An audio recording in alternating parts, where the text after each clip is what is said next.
Welcome and hello from Alex, with a story from r/Today I Messed Up, where someone's Tic-Tac addiction turned out to be a sneaky calorie culprit. Coming up next is a story from DumpsterPuff. Today I fucked up by not telling my doctor how many Tic-Tacs I eat per day. So I am absolutely fucking obsessed with the fruit adventure flavor of Tic-Tacs. The flavor combined with the soft smush they make between your teeth when you chew them makes my brain very happy. I've been buying them in bulk, where each container has 200 candies each, and they come in bulk packs of 12 containers. I tend to eat them by the handful while I am working or gaming, so in a day I can easily slam through 1-2 containers. Now keep in mind that on the nutrition label, it says the serving size is 1 candy, and is listed as having 0 calories, which I thought was awesome because I could have as many as I want. Over the past year, I found that I gained about 40 pounds, and nothing about my eating habits had changed as far as I was aware. I told my doctor about it and she was a bit worried, so she had me do a bunch of blood work to see if there was a reason why I gained so much weight in a short period of time. Everything came back normal. She referred me to see a weight loss doctor who would also have me see a dietitian.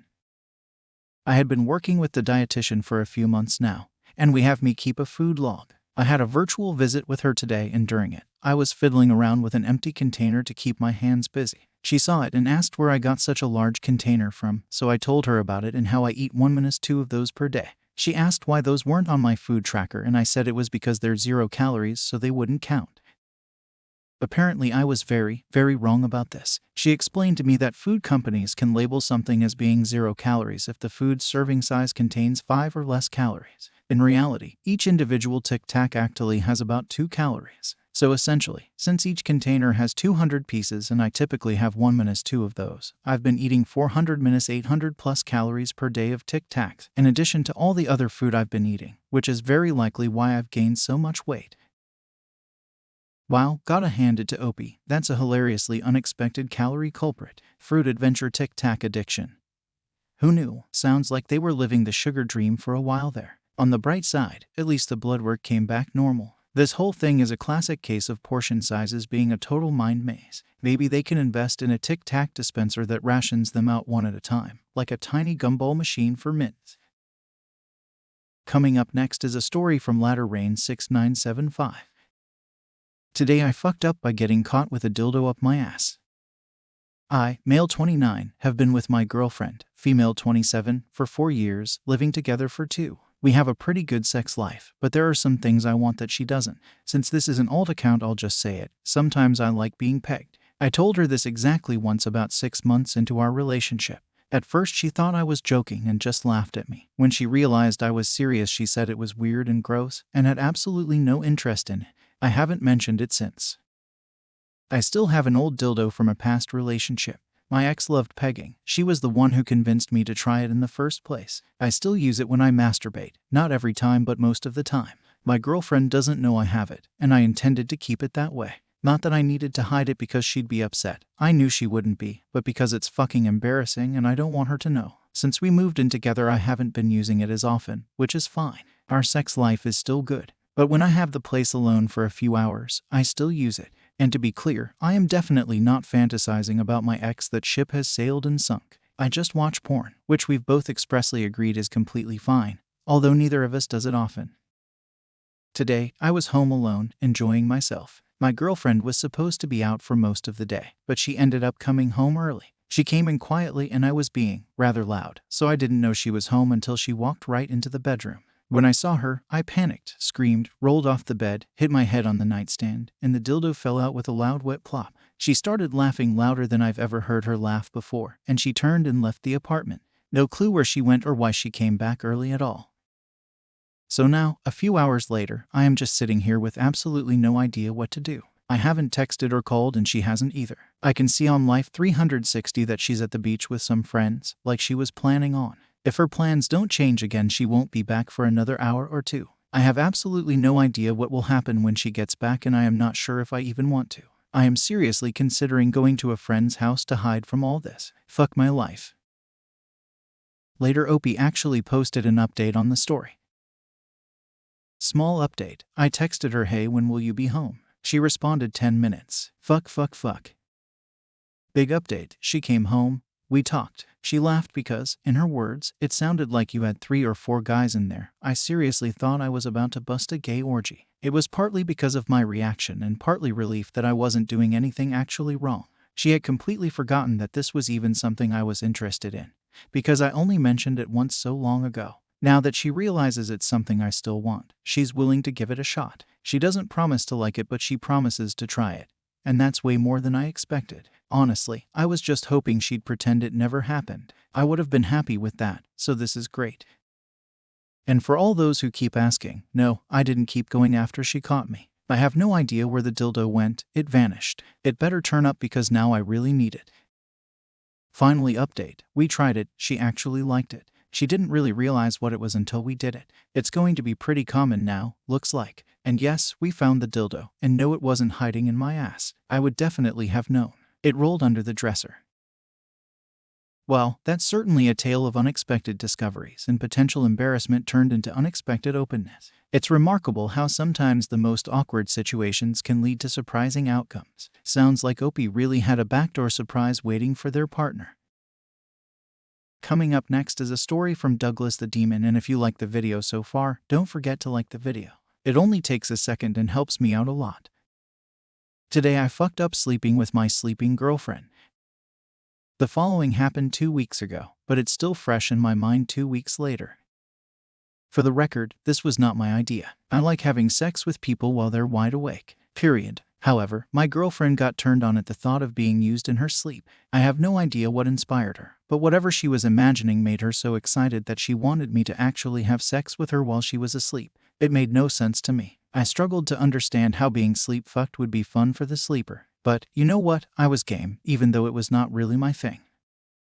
My primary objective was to wake up in the middle of the night and fuck my girlfriend who was sleeping peacefully. Despite what my girlfriend expected of me, I did not want to risk waking her up when it was time for me to do what had to be done. I was pacing up and down in stealth mode next to the bed before finally deciding to do what I was instructed to do. I focused on foreplay first. My girlfriend was sleeping on her stomach, meaning that her butt was literally in my face during oral sex, which was not a problem for me at all until my nose unexpectedly became the victim of my girlfriend violently farting mid-sleep. It was like I triggered the ultimate ass alarm because the farts were somehow synced with my attempts to eat my girlfriend out. The smell was awful. I gagged like a Fear Factor contestant. To avoid using my mouth and repeatedly tasting invisible poop, I switched to fingering. As soon as my fingers were all the way in, my girlfriend clenched her vagina like she was trying to death grip my fingers and then proceeded to fucking hiss in her sleep. Hiss, like a feral cat. The hiss scared the shit out of me. I frantically pulled my fingers out and asked my girlfriend if she was awake. My girlfriend said nothing. To my surprise, she was still asleep, which only boosted my anxiety because it was still all up to me to decide what to do next. If I was still gonna go through with the plan to have sex, then the prone bone position had to be the way since she was still on her stomach. But if I gave up, called it quits, tapped out, then the gas grenades to my face and being hissed at by an unconscious human would be where my trauma ended for the night. I convinced myself that the sex didn't have to be good. It could be quick, in and out, mission accomplished. I carefully penetrated my girlfriend from behind and thrusted as gently as possible. I was forced to abort the mission shortly after the first thrust because my girlfriend reacted to what was happening like she was waking up from the mother of all nightmares and reverse headbutted me as she raised her head from the pillow. I fell off the bed and broke my fall with my face. My girlfriend was so confused when she woke up that I had to awkwardly explain to her that I was in pain on the floor because she wanted me to fuck her in her sleep. She apologized and said she had a bad dream about a monster balloon that wanted to enter her body and explode into glitter inside of her. First and final time I sleep with someone sleeping. Oh man, that's a story all right. Sounds like a scene straight out of a fever dream. Between the preemptive butt air horn and the sleep-hissing ninja defense system, this guy might be better off sticking to wide-awake girlfriend experiences. On the bright side, at least they got a funny story, and maybe a new nickname out of it. Coming up next is a story from Moszdosz. Today I fucked up when my date canceled. I had a date planned for today. Was gonna meet a woman in a city about 45 minutes away from home by train. She had last-minute work commitments as she works at a busy bar and unfortunately had to cancel.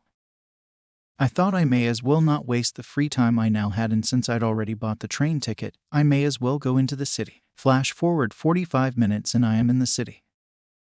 I entered some random bar. and unfortunately it happened to be the one my date worked at. I didn't know she worked there. All I knew she worked at a non-specific bar. The moment I realized was visceral and will stick with me for a while. My blood ran cold and she actually went a bit pale. I struggled to get the right words out to explain that I am not some crazed stalker. I think I managed to get the words, "I am so sorry, I didn't know." She politely said it was fine and then immediately disappeared behind the bar. I immediately left and got the next train home. I got home to find I was now blocked by her. What a depressingly awkward day. Wow, that's a rough one. Talk about accidentally walking into a scene from a bad rom-com. Imagine the look on her face. On the bright side, at least he can now say he went on a date with a bartender, even if it wasn't exactly the date he planned. Maybe next time he tries his luck with a different kind of bar, one that doesn't serve up his date on the side of an awkward encounter. Coming up next is a story from Jealous Situation 920. Today I fucked up by giving a little girl a sip of my water. I've been working as an assistant coach on my son's little league team. The team is 6 and 7-year-olds, 14 boys and 1 girl. I've never coached kids before, but I love baseball, and kids always seem to like me, so it is working well. The coach is fantastic, and really we all seem to get along great. So the coach texted me and basically said, "Hey, make sure your volunteer paperwork is in order, and I recommend you go and submit for the background check. I want us to be completely above the board. This is standard in little league sports, and so no problem. Never been arrested. Everything is cool." I figured somebody complained, and I was racking my brain trying to figure out what I did wrong. The one little girl on this team is a big personality. She always tries to hug me, often in front of her mom, and I try not to hug her back. I've spoken with her mom about this and she just says, "Oh yes, she is a big hugger." She hugs everyone. I am very friendly with her mom, and I do treat the girl a little different than the boys, less hands-on, etc. She goes to the same school as my son, who is popular. The other evening we were playing a game and it was very sunny and warm. The kids were playing hard and sweating. We're all in the dugout and I brought a refillable water bottle for my son. I was compelling him to drink water and the girl says, "I am really thirsty, can I have some too?" I tell her to go ask her mom for a water bottle and she says, "My mom is not here now. She watching my brother's game." Okay, so I unscrew the sippy cap off and give it to her and she takes a drink. A little while later a different kid asks for a drink. And I say, "Sure, open your mouth and I'll pour you a sip since I am trying to not cross-contaminate with germs." The little boy is really thankful because the water is cold. Soon a bunch of kids are asking for me to pour some water in the mouth, and I am thinking I'll bring in a big jug next game with paper Dixie cups, just like when I was a kid. Then the little girl comes up and asks for a drink. I try to hand it to her, and she says, "No, pour it in my mouth like you do to the other kids." I said, "Okay, you are silly," but sure, and pour her a drink into her open mouth. Now apparently some other mom saw this and felt that it was inappropriate and told her mom, and then both moms went to the coach with their concerns. The coach spoke to me about it during the next game. He told me the complaint and immediately said to me, "This is a no-win situation for you. Do you understand?" I assumed that means that I shouldn't say or do anything else about it. I was on cloud 9 coaching these kids, and it brought me crashing down to reality. It terrifies and baffles me that I could do something so innocent and be accused of something so horrible. So what am I going to do about it? They just made me an official assistant coach. Well, I am absolutely going no physical contact with this girl. She tried to hug me last game and I stopped her and said, "Sorry, I am not allowed to." Later she told me that she wanted to play catcher and asked me to help her get the gear on. I told her, "Go ask your mom if she wants you to play catcher." The mom said no, and then appeared in the dugout and said, "I'll help her get the gear on," and she did. I will never be a coach again on any team with a little girl on it. I am posting this here as a warning to others. Later Opie actually posted an update on the story. I truly appreciate the advice and positive response. This is my first post, so I didn't know what to expect. I found it very therapeutic.